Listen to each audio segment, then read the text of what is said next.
예수님이 당신의 인생의 근위를 주십니다. 아멘. 놀라운 일입니다.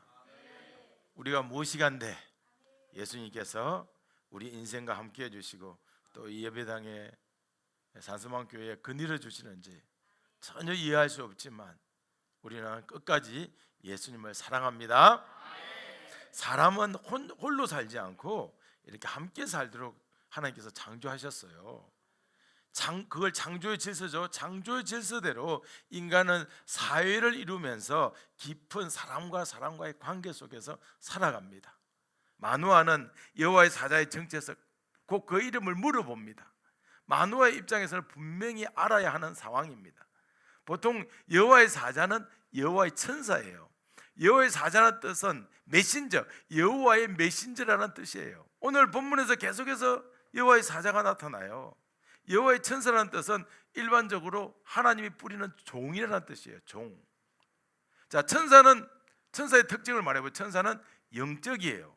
인격적인 그런 존재예요. 영적이고 인격적인 존재로서 하나님의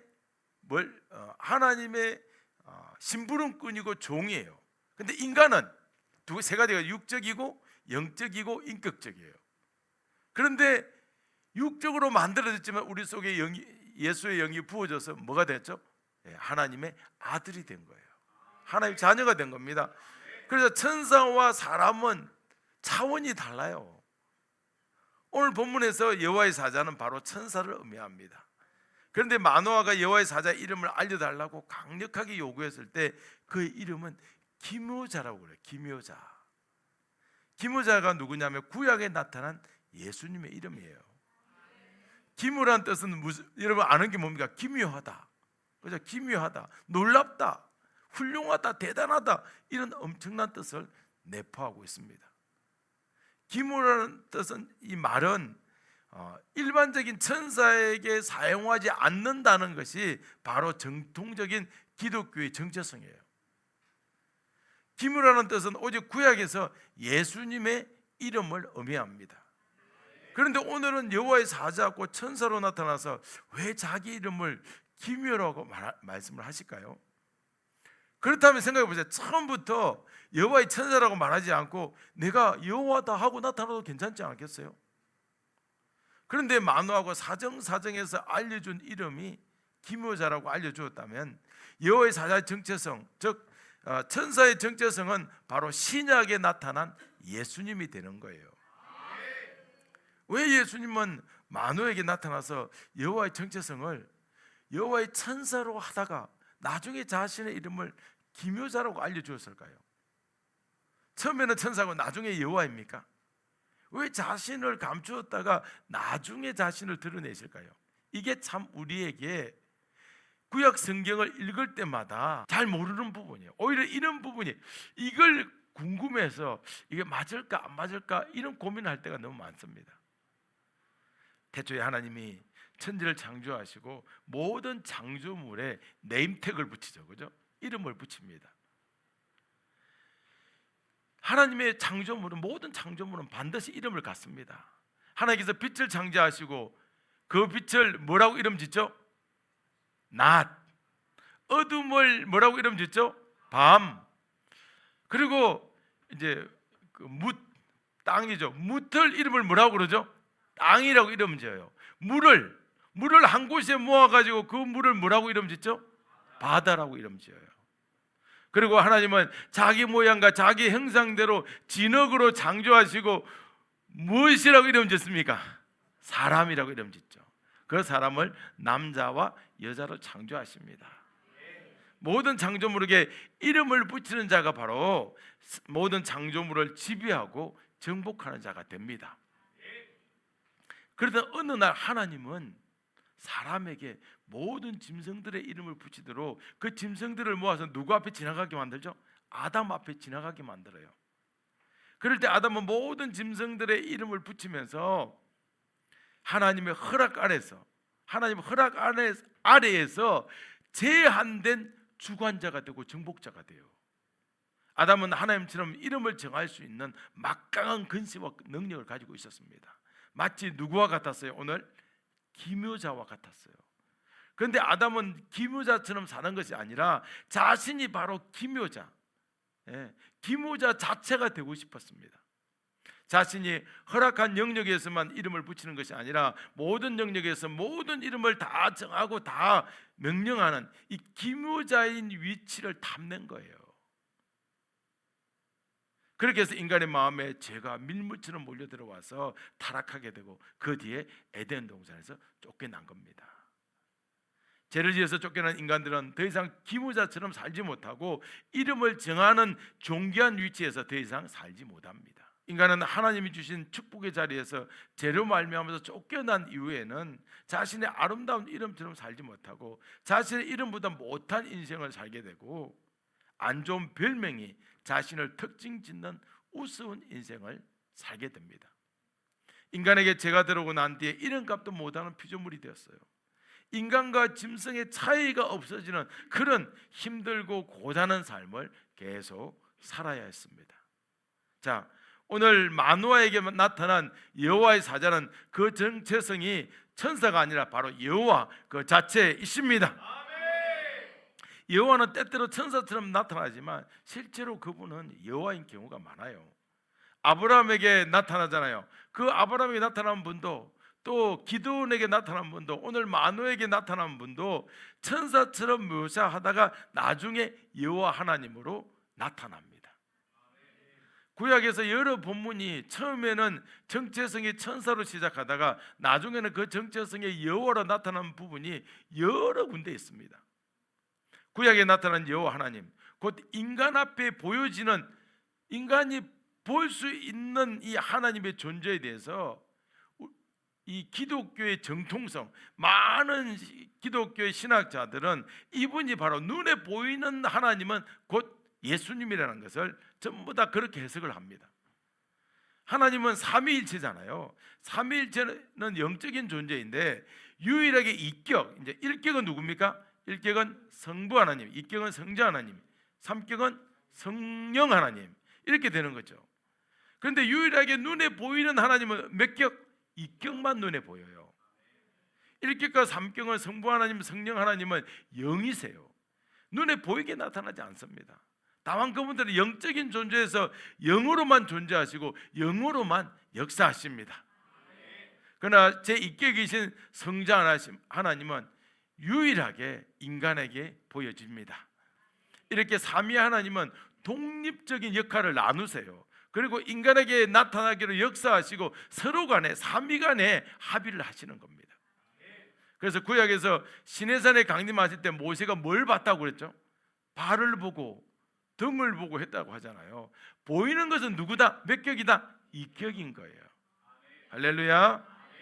기독교는 이렇게 수천 년 동안 정통적으로 성경을 이렇게 해석해 왔습니다. 예수님을 모시하는데 구약에서 기묘자라는 독특한 단어를 사용하십니다. 기묘자. 기묘란 하나님의 놀라운 섭리와 역사를 뜻할 때 여러 번 반복해서 사용하고 있습니다.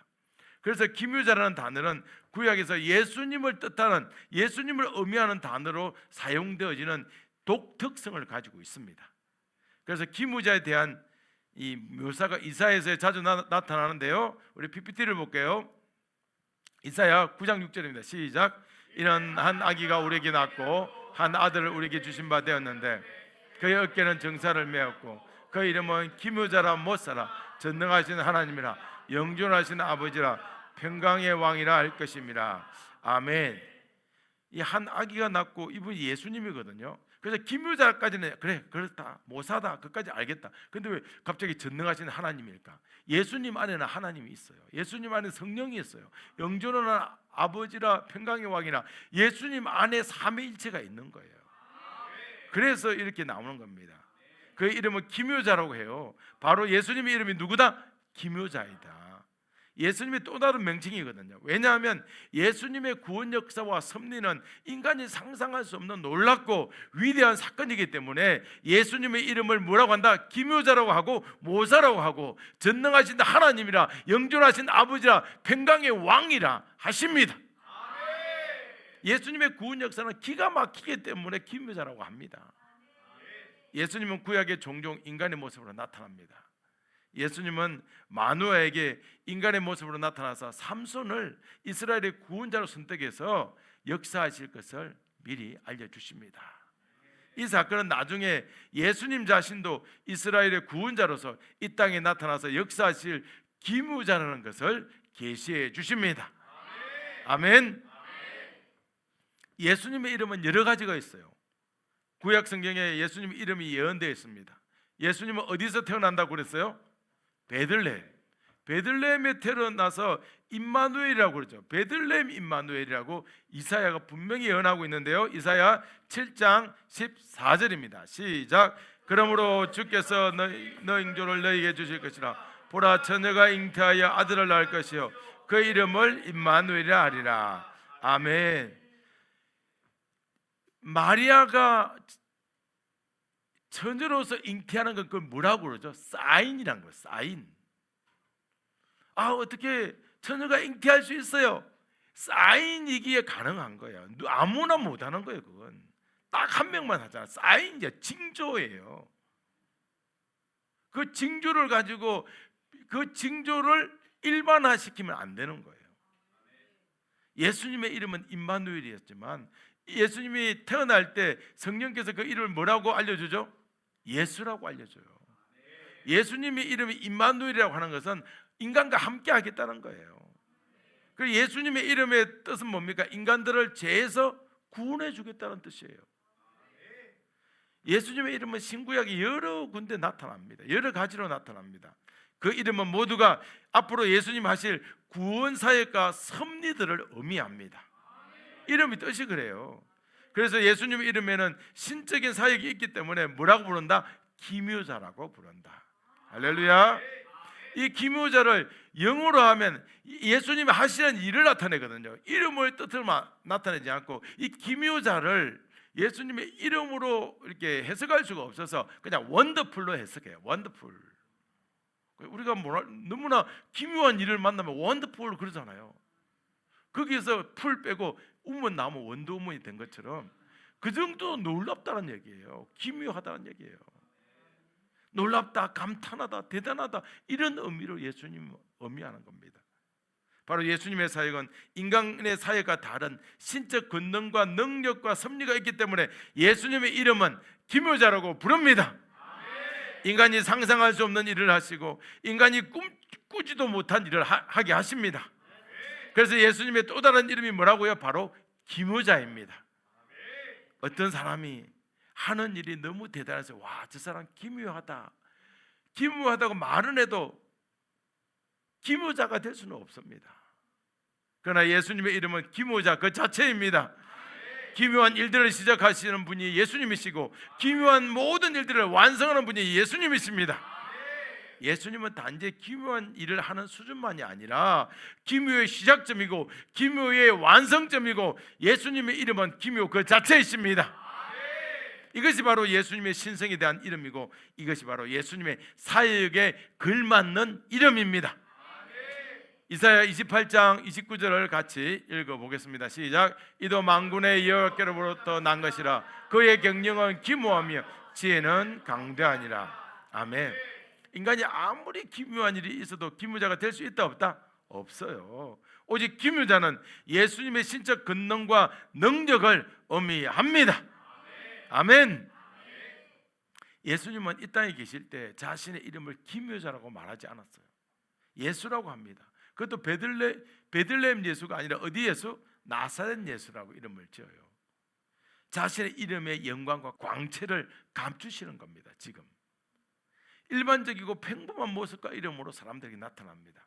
사람들은 예수라는 이름이 구약에 나타나지 않는다고 그래요. 실제로 예수라는 이름은 구약에 나타나지 않아요.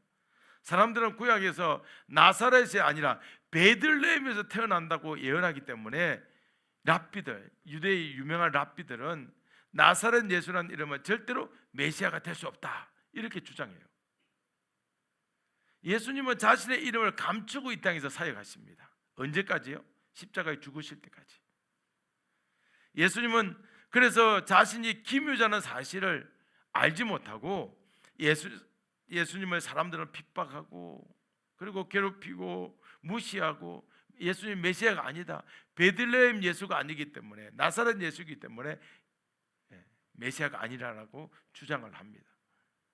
유대교 랍비들은 예수님을 메시아라고 고백하는 일반 백성들을 회당에서, 그 마을에서 출교하기로 결의를 했어요.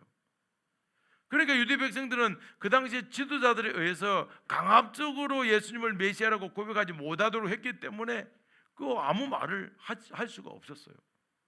예수님은 철저하게 그리고 지속적으로 메시아에 걸맞는 삶을 산 것이 아니라 이단자처럼 취급을 받았고 거짓 선지자처럼 대우를 받으며 살았어요. 유대인들은 진짜를 가짜로 착각하고 가짜를 진짜로 착각하는 참 잘못된 인생을 삽니다. 예수님은 거짓 선지자로 철저하게 외면당하는 삶을 살아야 했고요, 구약을 잘 아는 랍비들은 예수님을 메시아로 고백하지 못하도록, 만약에 백성들이 누군가 예수님을 메시아로 고백한다 그러면 법적인 조치와 행정적인 조치가 그 당시에 엄하게 적용되었어요.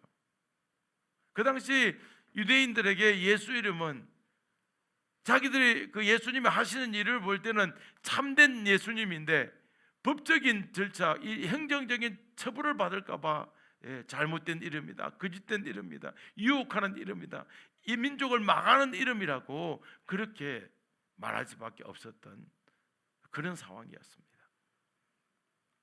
그 예수님이 2000년 전에 유다 땅에 내려오십니다. 그리고 수많은 사람들에게 자신의 이름을 알려주십니다.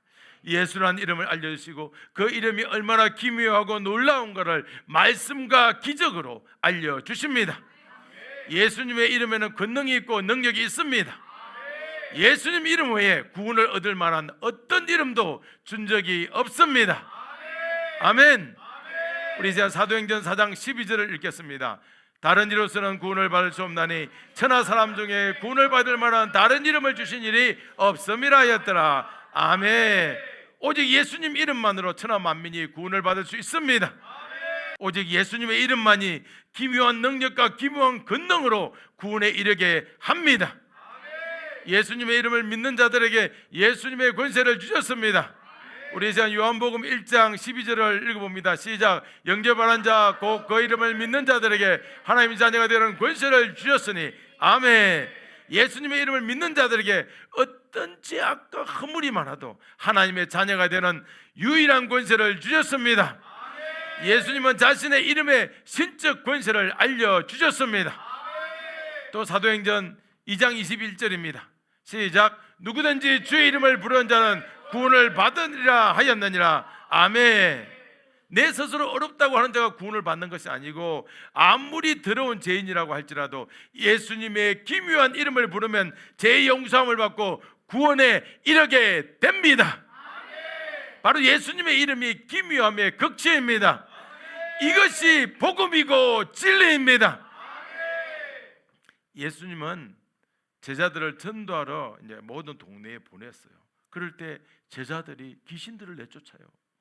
어떤 주술이나 신접한 방법이 아니고 바로 예수님의 그 기묘한 이름을 말했더니 귀신들이 기급하고 쫓겨나가는 사건을 경험합니다. 누가복음 10장 17절입니다.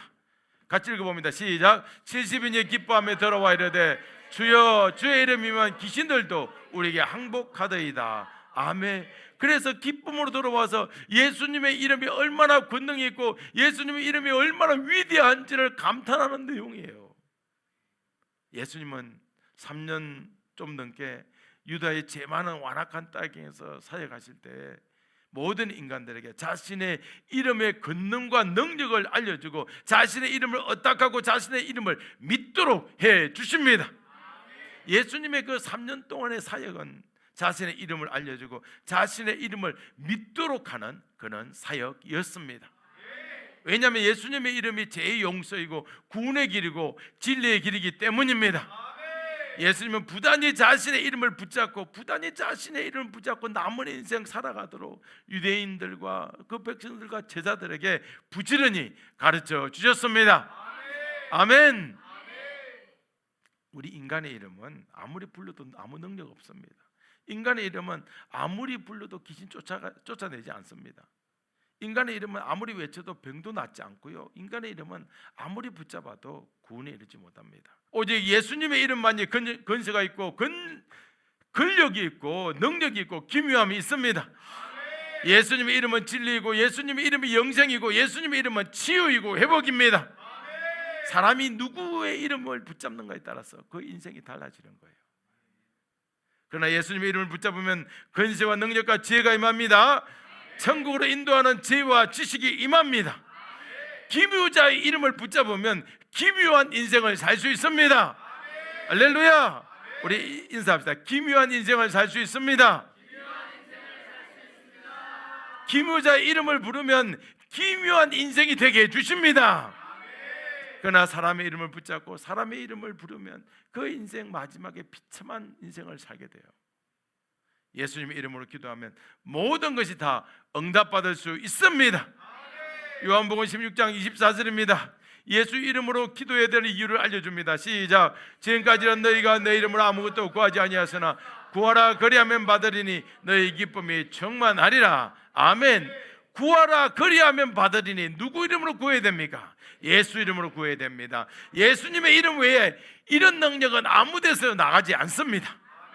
예수님의 이름으로 기도하면 모든 것을 충만하게 받는 인생이 됩니다. 아멘. 여러분, 오늘부터 열심히 예수 이름으로 구하시기 바랍니다. 하나님 아버지는 인간이 타락하기 전에 모든 권세와 능력을 줍니다. 결국 인간은 그 권세와 능력을 더 탐내어서 비참한 인생이 돼요. 인생은 자신의 원래 위치로 돌아오지 못합니다. 아담의 위치로 돌아가지 않는 거예요. 그래서 인간들은 의지할 이름이 없어지고 영광스러운 하나님 이름은 죄 지은 인간들에게 이제는 두려움과 공포의 대상이 되었어요. 이런 비참한 인간들을 위해서 은혜롭고 자비로운 하나님 아버지는 인간들에게 의지하고 도움을 받을 수 있는 이름을 주십니다. 어떤 죄인도 거룩하신 하나님의 이름을 직접 부르고 의지할 수도 없어요. 그런데 예수의 이름은 어떤 죄인도 친근하게 부를 수 있고 어떤 죄인도 도우심을 받을 수 있고 어떤 죄인도 누구나 친하게 다가갈 수 있도록 역사해 주십니다. 하나님 아버지가 새로운 길을 열어주셨고 하나님 아버지가 놀라운 예수 이름의 진리의 길을 마련해 주셨습니다. 거룩하지 않아도 여전히 죄 가운데 있어도 예수님의 이름을 부르면 언제나 도움을 받고 언제나 용서함을 받고 구원에 다시 이룰 수 있도록 해 주셨습니다. 만약 자비로운 하나님 아버지께서 예수님의 이름을 우리 모든 인간에게 주지 않았다면 이 험난한 세상을 살면서 모든 인간들은 의지할 데 없고 구원에 이를 수가 없습니다. 오직 죄인을 향한 하나님 아버지의 이 자비로운 그 하나님 아버지께서 예수님의 이름을 모든 인간에게 주셔서 평안히 살 길을 열어주셨습니다. 아멘. 마노아는 자신의 복이 이루어지기를 간절히 원하는 마음으로 이 여호와의 사자에게 이름을 요구합니다. 그런데 뜻밖에도 그 천사의 이름은 천사가 아니라 단순한 천사 이름이 아니라 바로 메시아의 이름이었어요. 메시아의 또 다른 이름인 기묘자의 이름이었습니다. 인류를 구원할 메시아의 이름을 우연히 알게 되었습니다. 예수님이 직접 마노아에게 자신의 이름을 알려준 것입니다. 예수님이 친히 자신의 이름을 말해줄 때 마노아와 그의 아내는 강력한 은혜를 맛보게 된 거예요. 그의 이름을 알려줄 때 삼손을 낳아서 어떻게 길려야 하는지 그 지혜와 지식이 기묘자라는 이름을 알려줄 때 그들에게 속 들어온 겁니다. 마노아와 그의 아내는 예수님의 이름을 들었을 때 놀라운 기쁨이 솟구쳐 나왔습니다. 예수님의 이름을 구약에서 맛본 자들이에요.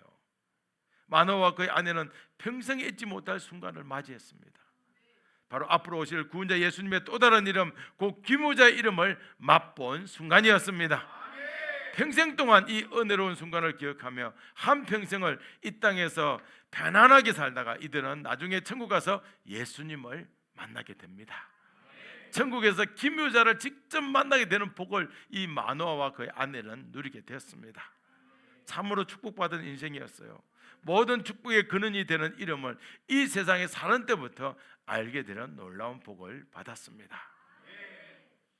이 시대를 사는 현대인들은 인생을 살면서 자신의 이름에 값진 어미처럼 사는 자는 아무도 없습니다.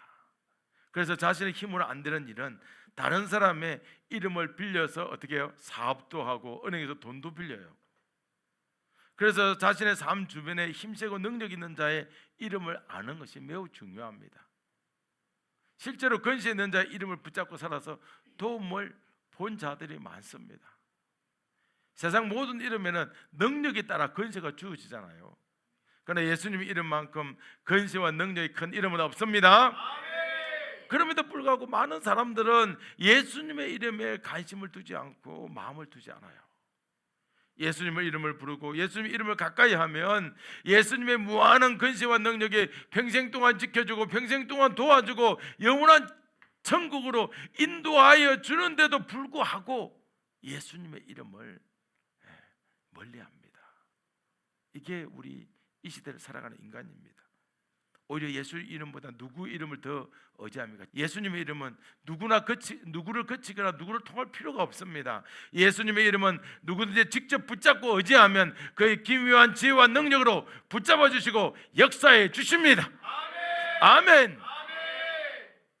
성도는 자신의 이름으로 사는 자들이 아닙니다. 성도는 자신의 이름을 의지하는 자가 아니에요. 성도는 예수님의 이름으로 사는 자입니다. 우리 인사합니다. 우리는 예수님의 이름으로 삽니다. 아멘.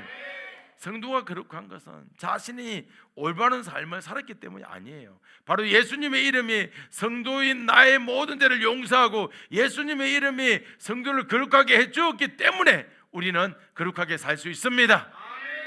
성도는 세상에서 가장 어려운 자가 아니라 어떻게 보면 가장 더러운 자입니다. 성도도 거짓말하죠. 사기도 치고 또 뭐하죠? 불에 넘치게 사치도 합니다. 폭력도 행하고 남을 비난하고 어떤 사람은 예수를 믿은데도 신앙이 없어서 살인까지도 합니다. 그럼에도 불구하고 성도가 거룩하고 성도가 구원받는 것은 바로 예수님의 권세로 용서함 받고 모든 죄를 다 씻어주기 때문입니다. 예수님의 이름의 권세로 새롭게 해주고 어렵게 해주시기 때문입니다. 성도라는 시부모는 며느리를 구박해요. 성도라는 또 며느리는 시부모를 무시해요. 성도라는 남편은 아내를 괴롭힐 수도 있고 성도라는 아내는 남편을 미워하는 그런 지경 속에서도 예수님의 이름은 이런 더러운 자들 속에서 역사해서 깨끗하고 거룩하게 만들어 주십니다. 예수님의 이름은 모든 관계를 회복하게 하시고 사랑과 신뢰의 관계로 만들어주는 능력이 있습니다. 예수님의 이름은 구부러진 것을 펴주는 능력이 있습니다. 뒤틀어지는 것을 바로잡아주는 능력이 있습니다. 또 예수님의 이름은 성도들의 잘못된 삶을 두들기고 패서라도 때려서라도 올바로 잡아주는 능력도 있습니다. 성도가 그렇게 해서 구원을 받은 것이 아니에요. 예수님의 거룩한 이름으로 구원에 넉넉하게 이르게 됩니다. 예수님의 기묘한 이 이름의 능력과 권세로 인해서 성도가 거룩해지고 성도가 은혜를 받고 성도가 천국에 들어가서 영원한 복을 누리면서 살게 됩니다. 성도는 더러워도 깨끗하고 어려운 예수님의 이름으로 성도는 완전히 깨끗하고 어려워집니다. 할렐루야. 성도는 자신의 이름으로 자신의 능력으로 사는 자가 아닙니다. 성도는 예수님의 이름과 능력으로 사는 그런 자가 죄가 많지만 예수님의 능력으로 사는 자가 바로 성도입니다.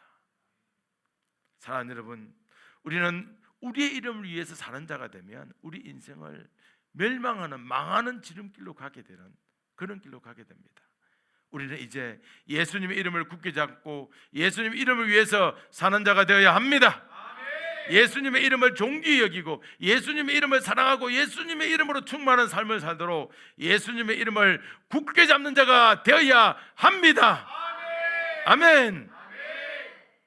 우리가 어떤 병에 걸려서 약을 먹잖아요. 약을 먹기 전에 예수님의 이름으로 먼저 기도해야 합니다.